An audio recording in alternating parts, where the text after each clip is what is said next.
In a recent rewatching of The Incredibles, a strange thought popped into my head. If the Supers were banned by the National Supers Agency at the start of the film, why did Mr. Incredible and Elastigirl proceed to have 3 children with superpowers, knowing that they weren't going to be able to use their powers and would have to be placed in hiding for their entire lives? Hello there, how you doing? And I'm Seamus Gorman from my eponymous channel called Seamus Gorman, and today I'm going to discuss some fun topics for fun people here on What's So Videos. So no one really knows how super babies work. I'm a bit of a self-proclaimed expert on it myself. I actually made a video on it last Saturday if that makes you want to subscribe to my channel and watch that video. Okay, I'm sorry. As a kid, I always just assumed that if 2 supers attempted to have a child, that child would also be super because, you know, there are 2 supers going into the making of that child, and it would be pretty disappointing if that child didn't turn out to be super, right? But the opposite is implied multiple times throughout the duration of The Incredibles, as they assume that Jack-Jack is normal. Jack-Jack doesn't have any powers. The only normal one is Jack-Jack, and he's not even toilet trained! But let's be real, we all knew that Jack-Jack was going to have some sort of power set, right? Even Edna knew it. What on earth do you think the baby will be doing? Well, I'm sure I don't know, darling. Luck favors the prepared. I didn't know the baby's powers, so... But them thinking there was a possibility their child could be normal, I think gives them leeway to having 1 child. But surely they saw she had invisibility powers, and then they still proceeded to go and have 2 more children, despite knowing that there was a possibility they were going to have these superpowers like Violet did, and then their children would just have to be hidden their entire lives because it was at a time when being a super was literally illegal. And that just seems like bad parenting to me. Look at Frozone, he didn't feel the need to have any kids, but then again, he was probably just too busy looking for his super suit, wasn't he? Honey! What? Where's my super suit? What? Where is my super suit? Put it away! And there's even a scene from the alternate opening where Syndrome says to Mr. Incredible, And you are breaking the law, Mr. Incredible. You know supers aren't supposed to breed.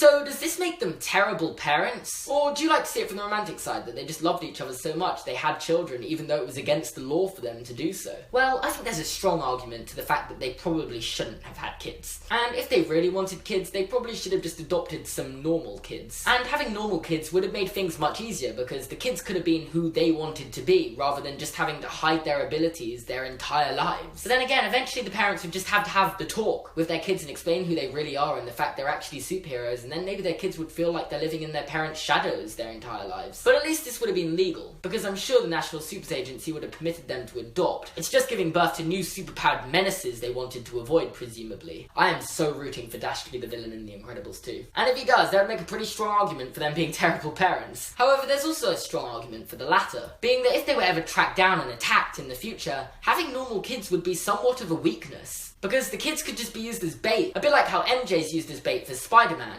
over and over again. Like seriously, she's used as bait in each of the 3 Spider-Man films. And this is the kind of confrontation Mr. Incredible and Elastigirl, being famous supers, have probably faced before, and maybe even took it into consideration before having the kids. Meaning that the decision to have the children themselves was actually a smart one, so that the children could protect themselves if attacked in the future. Which of course they did have to do in The Incredibles. Wow, that was some really good advanced decision making. I personally do like to think they were good parents. And they wanted their children to use their talents or superpowers to their advantage later in life. They're constantly in conflict about whether the children should be allowed to subtly use these powers or whether they should just blend in. Want to do something for Dash? Then let him actually compete. Let him go out for sports. I will not be made the enemy here. You know why we can't do that. Because it'd be great! This is not about you! With Mr. Incredible in particular encouraging Dash to use his powers, whereas Elastigirl is more playing devil's advocate and thinks they should just blend in because of course it would be illegal for them to use their powers. In the end though, they obviously do let Dash try out for sports. Dash, I'm so proud of you. And he was great, as Bob knew he would be. But realistically, that isn't that much of a surprise. Like, he has an extreme advantage. And Violet is much more confident and doesn't feel the need to hide and be invisible anymore. And they all just seem genuinely much happier. But this is after the supers came out from underground, which wasn't the case when they had the kids. However, this might have been something they'd foreseen. So I feel like they've done a good job with their kids to an extent. But then there was also this theme of them constantly telling their kids not to use their powers and just to fit in.